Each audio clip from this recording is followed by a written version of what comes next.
Good morning दोस्तों।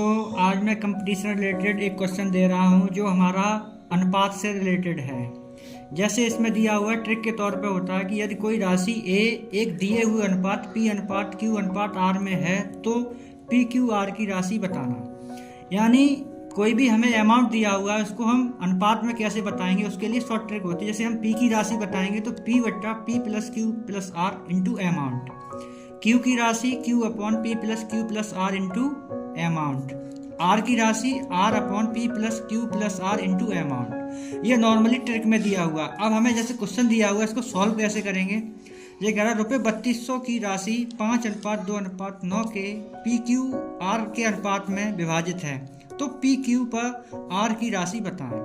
इसको normally solve करेंगे। जो अमाउंट दिया था कुल राशि हमने यहाँ 3200 लिख दी। रेशियो दिया था हमें पी क्यू रेशियो आर, तो 5, 2, 9। अब हमें यहाँ पे पी की राशि फाइंड आउट करनी है। तो पी की राशि के लिए फॉर्मूला ऊपर हमने बताया था p upon p plus q plus r into amount.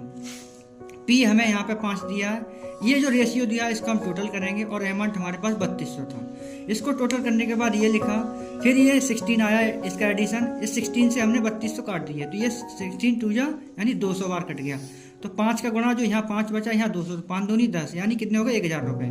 तो पी की राशि 1000 रुपये हो गई। सेम क्यू की राशि के लिए तो q upon p plus q plus r into है, तो क्यू का मान लगाएंगे और नीचे एडिशन करेंगे, फिर 3200, फिर इसको डिवाइड करेंगे, फिर वही संख्या आई, फिर 2 से मल्टीप्लाई किया तो इसका शेयर 400 बना। आर की राशि r upon p plus q plus r into amount. फिर इसको सिमिलरली वैसे ही जैसे ऊपर हल किया था वैसे ही करेंगे इसको नॉर्मली सॉल्व। तो इसको 16 से काटा हमने, तो ये बना 9 गुणा 200 यानी 1800। अब हमने ये सब करने के बाद अब जैसे हमें बाई चांस डाउट होता है कि ये हमारा शेयर सही है या नहीं है, तो हम इसको ये जो नंबर दिए हैं 1, 2, 3 इसको हम ऐड करते हैं तो ये टोटल हमारा 3200 ही बनेगा। अब आगे, अब इसके आगे ये तो हमारा सिंपल ट्रिक था ये कि हमारा राशि के लिए। अब हम इसमें समानुपात के प्रकार दिए हैं, इसमें इसी के क्वेश्चन है रिलेटेड है। तो तृतीय अनुपाती, थर्ड प्रोपोर्शन दिया हुआ है। जो थर्ड प्रोपोर्शन कैसे निकालते हैं, जैसे तृतीय अनुपाती तो A ratio B proportional B ratio C, तो C तृतीय अनुपाती कहलाएगा। यहाँ पे हमें तृतीय अनुपाती का मतलब हुआ हमारा C। तो नॉर्मली फॉर्मूला होता है ट्रिक के तौर पर, ये ट्रिक का है हमारे पास। जैसे ये दिया है C बराबर B² अपॉन A, तो हम यहाँ पे लिखेंगे, क्वेश्चन दिया था हमारा 0.36 और 0.48 का तृतीय अनुपाती लिखो। तो A ratio B समानुपात B ratio C। हम इसको नॉर्मली जैसे बेसिकली हल करते हैं, इसको हमने वैल्यू द्वारा पुट कर लिया, यहाँ पे लिख दिया, ये भी लिख दिया और ये भी लिख दिया। इस नंबर को हम डबल करेंगे। अब इसका मध्य पदों का गुणनफल फॉर्मूला होता है और बाह्य पदों का गुणनफल, दोनों को लिख करके हमने यहाँ पे मल्टीप्लाई किया। नॉर्मली हमने इसको सॉल्व किया। सॉल्व करने के बाद हमारे पास आंसर आया 0.64। अगर आप इसको बेसिकली सॉल्व नहीं करना चाहते हैं तो इसको तुम इस फॉर्मूले में लगा करके डायरेक्ट, जैसे B मान लिया हमारे पास 0.48 है, A हमारे पास 0.36 है, नॉर्मली इसको सॉल्व करेंगे तब भी आंसर हमारा इतना ही आएगा।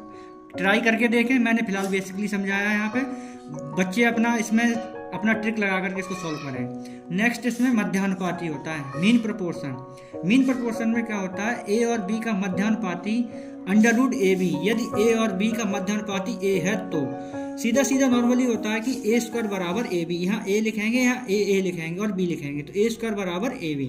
क्वेश्चन दिया हुआ है हमें इस पर डिपेंड, 9 और 16 के बीच मध्यानुपात ज्ञात करो। तो A ratio B समानुपात B ratio C। Normally होता है B² बराबर AC, तो B बराबर √AB। ये हमने यहाँ से फाइंड आउट किया था, तो हमने यहाँ से B का स्क्वायर उठाया तो अंडर लग जाएगा सीधा। नंबर यहाँ पे हमने लिखे, तो यहाँ पे 9 लिखा, यहाँ 16 लिखा। ये 9 का वर्गमूल 3 होता है, 16 का 4 होता है, 3 चौक 12। तो ये B हमारे पास यानी मध्यानुपाती हमें निकल आया। तो ये जितने भी हमने अभी ट्रिक्स बताई हैं या क्वेश्चंस बताए, कृपया इसे ध्यान से देखें, कमेंट, लाइक, सब्सक्राइब करें। अगर कोई भी डाउट हो या दिक्कत हो तो प्लीज़ मुझे डिस्क्रिप्शन पे मेरा नंबर पड़ा हुआ है, कॉल करके मुझसे पूछ सकते हैं। Thank you.